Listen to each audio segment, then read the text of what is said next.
বেগমপাড়ায় যদি একটা বাড়ি না থাকে, লন্ডনে সিটিজেনশিপ না থাকে, ছেলে মেয়েকে যদি একটু Oxford, Harvard, Cambridge, California, Stanford university, MIT, university of মালা এগুলাতে পড়াইতে না পারি, তাহলে তো আমার তো এলিট ক্লাসে স্ট্যাটাস থাকে না। আবার আমি একজন মন্ত্রী, সে অর্ধশিক্ষিত হইতে পারি, অথবা অশিক্ষিত হইতে পারি, অথবা দুর্নীতিবাজ সাদাবাজ হইতে পারি। সন্তানটাকে মাইলস্টোন স্কুলে পড়াইতে হবে, ইংলিশ মিডিয়াম স্কুলে পড়াতে হবে, সেখানে আবার পড়াতে গেলে মাস শেষে লক্ষ কোটি টাকা খরচ হয়ে যায়। স্ট্যাটাস তো মেনটেন করতে হয়, এজন্য তো তাদের রেগুলার সরকারি টাকায় কাজ হয় না, সাদাবাজি করতে হবে, দুর্নীতি করতে হবে। এ কারণে তারা চায় না এই দেশটা সাস্টেনেবল ডেভেলপমেন্ট হোক। কিন্তু এইটা যদি না হয়, এই দেশের ভাগ্যের পরিবর্তন হবে না। একটা ছাত্র সংগঠন কখনোই এই জায়গায় উন্নয়ন ঘটানোর ক্ষেত্রে অনুঘটক হয়ে কাজ করতে পারে না। ছাত্র সংগঠন লায়াবিলিটি হচ্ছে কনসাস মাইন্ডেড পিপল তৈরি করে দেয়া। আমরা চাচ্ছি আপনাদেরকে বিভিন্ন ধরনের ট্রেইন আপের মধ্য দিয়ে গড়ে তোলার জন্য। এডুকেশনকে বলা হয় is the backbone of a nation. এই জাতির মেরুদণ্ডকে ভেঙে দিলে সে জাতি কুঁচকে যায়, পড়ে যায়, ধ্বংস হয়ে যায়। এই জাতির ব্যাকবোনকে ধ্বংস করে দেওয়ার জন্য দীর্ঘ সময় ধরে স্বাধীনতার পর থেকে এই 54 বছরে যে কনস্পাইরেসি করা হয়েছে, তার ফসল হচ্ছে 54 বছরের এই পর্যায়ে দাঁড়িয়ে বলতে হয় বাংলাদেশে 6,20,00,000 মানুষ দে আর লিভিং দ্য পভার্টি লাইন। আন্তঃকন্দল করে 200 অধিক মানুষ মেরে ফেলছো, আমরা এর সাথে নাই। তখনই আমাদের বলছে তোমরা নাই, তাইলে তোমরা হচ্ছে রাজাকার। কি সুন্দর ট্যাগিং, রাজাকার ট্যাগিং। টানা তৃতীয়বার অর্জন করেছে দেশের সেরা সুপার ব্র্যান্ড স্বীকৃতি বসুন্ধরা টিস্যু। আমরা তাদের এই কথার জবাবে আমরা বলছি উহারা প্রচার করুক হিংসা, বিদ্বেষ আর নিন্দাবাদ। আমরা বলিব সাম্য, শান্তি, এক আল্লাহ জিন্দাবাদ। যারা আমাদের পেছনে লেগে থাকে এরা সবসময় পেছনে থাকে, আমরা তো সামনে তাকিয়ে থাকি, পেছনে তাকানোর সময়ও আমাদের নাই।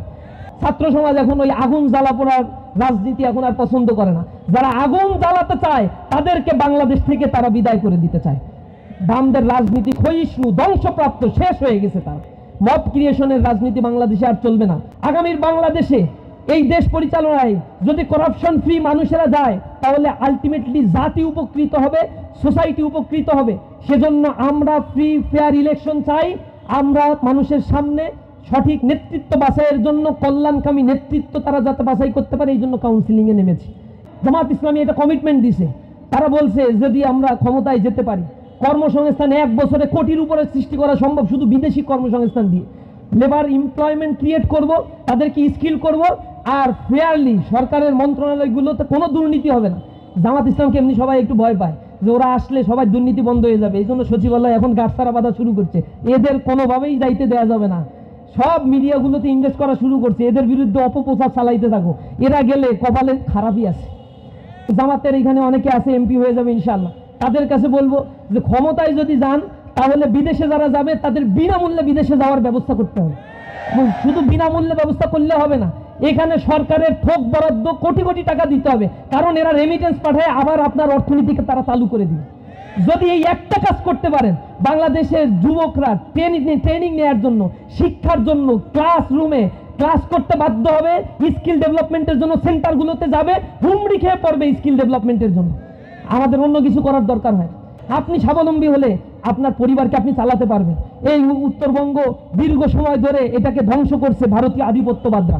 এই অঞ্চলে তিস্তাবাদ প্রকল্প বাস্তবায়ন হতে দেয় নাই। তিস্তা প্রকল্প ধ্বংস করে এখানে আমাদের যে বাঁধ প্রকল্পগুলো ভারত বাস্তবায়ন করছে, পানিতে তলায় দিচ্ছে, সেখানে এখানে ফসল উৎপাদনে বাধা সৃষ্টি করছে, ডেভেলপমেন্ট নাই, মঙ্গা এলাকা বানিয়ে রাখছে।